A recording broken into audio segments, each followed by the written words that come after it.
तो दोस्तों मैं ये बताना चाहता हूँ कि जो अमेरिका और इंडिया का कन्फ्लिक्ट है ट्रेड को लेकर या बिजनेस को लेकर, इसमें देखने वाली बात यह है कि अमेरिका को जो हम लोग एक्सपोर्ट करते हैं, जिसमें गारमेंट्स है, लेदर गुड्स है, प्रीशियस जेम्स है, ज्वेलरी है, जो भी चीज़ है वो अमेरिका को बहुत सारा कंट्री सप्लाई करता है। हमारे साथ परेशानी ये है कि जो अमेरिका में टैरिफ अधिक बढ़ने के कारण जो डिफिसिट आया है उसको हम लोग कवर कर सकते हैं, बशर्ते कि उस चीज़ को हम लोग एक्सपोर्ट करें दूसरे कंट्री में। अब दूसरे कंट्री में एक्सपोर्ट करने का मतलब क्या है कि नए सिरे से कुछ बिजनेस को डेवलप करना है। और उस अभी अमेरिका के साथ जो हम लोग टाई अप थे तो ऑलरेडी रूल्स रेगुलेशन के अनुसार जो है सब चीज़ हो रहा था। नया सिस्टम में नया कंट्री के साथ नया चीज़ डेवलप करेगा। तो अभी जो टारगेट किया जा रहा है, पहले भी बताया था कि जापान है, चीन है। चीन रसिया के कहने पर हमसे सामान लेगा, तो Japan, Taiwan, Indonesia, Singapore, Malaysia, ये सब कंट्री है जो कि हमारा सामान जो है सो लेगा। अगर ये सभी लेता है तो करीब करीब ओवरऑल हो सकता है कि जो डेफिसिट है अमेरिका के साथ ट्रेड में जो नहीं हो पा रहा है ट्रेड, उसके कारण तो हम लोग कवर कर सकते हैं। लेकिन सबसे बड़ा समस्या क्या है कि जितना भी ईस्ट एशिया का ये सभी कंट्री है, जितना भी है, ठीक है, उसमें नॉर्थ कोरिया छोड़ के सभी का सभी कंट्री जो है सो अमेरिका के इन्फ्लुएंस में है। अगर जापान अगर चाहेगा अभी इंडिया को हेल्प करना है तो ये हमारे प्राइम मिनिस्टर जापान गए हैं।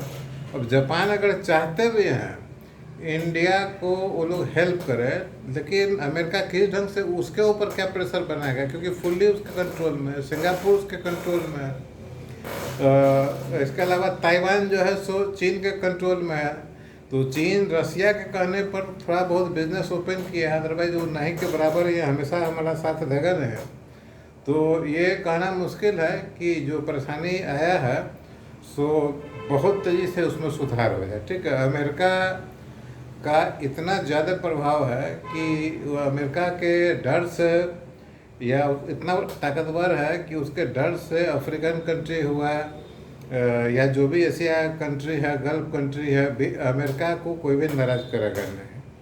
ठीक है, तो चाहे जितना भी जोर लगा लीजिए, ये बहुत तेज़ी से सुधरने वाला, सॉल्व होने वाला समस्या बिल्कुल नहीं है। ये बहुत ही डिफ़िकल्ट है और कुछ दिन तक हमको झेलना पड़ेगा। अब क्या है कि अमेरिका मान लीजिए कि वो अमेरिका वियतनाम को या ताइवान को भी अमेरिका बहुत सहायता देता है। जापान, सभी को मालूम है, जापान एक तरह से ईस्ट एशिया में अमेरिका का अड्डा है, जैसे वेस्ट एशिया में अड्डा है अमेरिका का इजराइल। तो अब इजराइल पर भी जो है सो इजराइल को भी हम लोग कुछ एक्सपोर्ट करते होंगे, मान लीजिए एग्रीकल्चर का सामान, वहाँ पर भी प्रेशर डाल के बंद कर सकता है। तो अमेरिका के आगे कोई भी कुछ नहीं कर सकता है। रूस एक लिमिट तक हमारा सहायता कर पाएगा, उससे देखना है कि रशियन सहायता बहुत लिमिटेड है, बहुत मुश्किल है। एक नया इशू और है कि अभी जो अमेरिका ये ब्लेम लगाया है पिछले 1-2 दिनों में कि रसिया से सस्ता ऑयल खरीद कर इंडिया में रिफाइन करके उसको बाहर में भेजा जाता है, और उसके कारण इंडिया के, ठीक है ना, इंडिया के एक विशेष आदमी को $16 बिलियन का अतिरिक्त मुनाफा हुआ, अतिरिक्त का यूज़ किया गया है। ठीक है, तो $16 बिलियन मुकेश अंबानी का अतिरिक्त मुनाफा हुआ। इसके अलावा जो सेकेंड उद्योगपति है अदानी, गौतम अदानी जी, तो उनके ऊपर तो अमेरिका में डिस्ट्रिक्ट कोर्ट में केस चल रहा है, केस ओपन शायद करवा दिया है। तो इस तरह का ये कहानी है। तो फिलहाल ये सॉल्व होता हुआ नहीं दिखाई दे रहा है। तो इंडिया को करना क्या है कि अपना बाज़ार में ही जितना वो दे सके, बाज़ार में बेच सके सामान, तो उसके लिए इंडिया अपने बाज़ार के हिसाब से सामान को मैन्युफैक्चर करना पड़ेगा। इसमें समस्या क्या है कि हमारे पास मैन्युफैक्चरिंग ही नहीं है। तो अभी क्या है कि जीडीसी में भी फेरबदल कर रहा है कि जीडीसी कुछ कम कर देंगे तो सस्ता पड़ेगा सामान, लेकिन हमारे पास सामान जो है तो सामान का स्टॉक सस्ता है। चाइना के सामान को हम लोग बैकआउट करने का कोशिश किए, अली बाबा एक्सप्रेस को बंद किए, कि चाइना से सामान नहीं है, लेकिन अभी मार्केट में चाइना का सामान मिल रहा है। हमारे पास कोशिश भी किया हम लोगों ने कि कुछ हम लोग अपना बनाए चाइनीज़ सामान को मुकाबला करने के लिए, लेकिन उसका क्वालिटी उतना अच्छा नहीं है और बनने के बावजूद भी लोग चाइना का सामान ही खरीदता है। तो ये अभी फ़िलहाल ये समस्या सॉल्व होता हुआ बिल्कुल नहीं दिखाई दे रहा है। ठीक है, तो जीडीपी के कारण जीडीपी का भी प्रोजेक्शन जो है सो चेंज करने का कोशिश कर रहा है,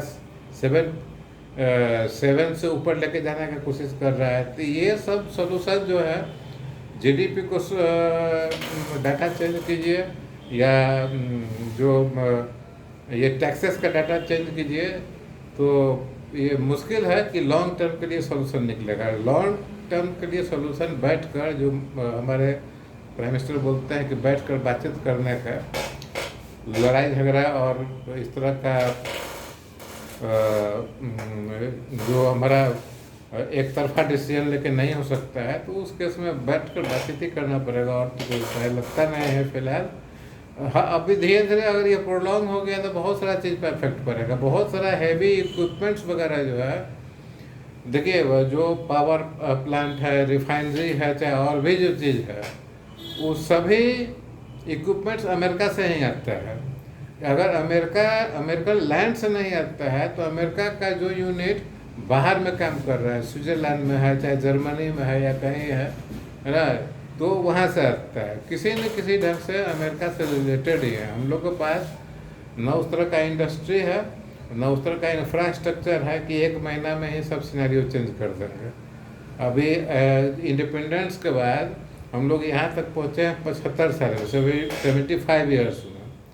तो 75 ईयर्स में ये कंडीशन में है। कंडीशन ये है कि बाजार धीरे धीरे चला, रशियन इन्फ्लुएंस में आया, फिर बाजार जो है सो चेंज किया, फिर बाजार 91 में ओपन हुआ, 91 के बाद 30 साल तक फॉरेन कंपनी सब आया, बहुत सारा चीज़ हुआ है ना। तो लंबा समय लगता है, इसलिए हम लोग जो भारतवासी हैं, कोई ये चीज़ मान के नहीं बैठे कि मोदी जी हैं तो एक महीना में सभी चीज़ सॉल्व ही हो जाएगा। तो इस बात का ध्यान रखकर आप अपना जो एक्सपेंसेस है उसको कंट्रोल कीजिए, पैसा हिसाब से खर्चा कीजिए, बचत कीजिए, कुछ पैसा एफडी में रखिए, कुछ पैसा आर्बिट्राज में रखिए, और अगर लगाना हो तो स्टॉक मार्केट में लगाइए। वो भी सोच समझ कर लगाना है कि जो स्टॉक मार्केट कम से कम प्रभावित हो या लगता है कि 5-6 साल में अच्छा करेगा, उसी में लगाना है।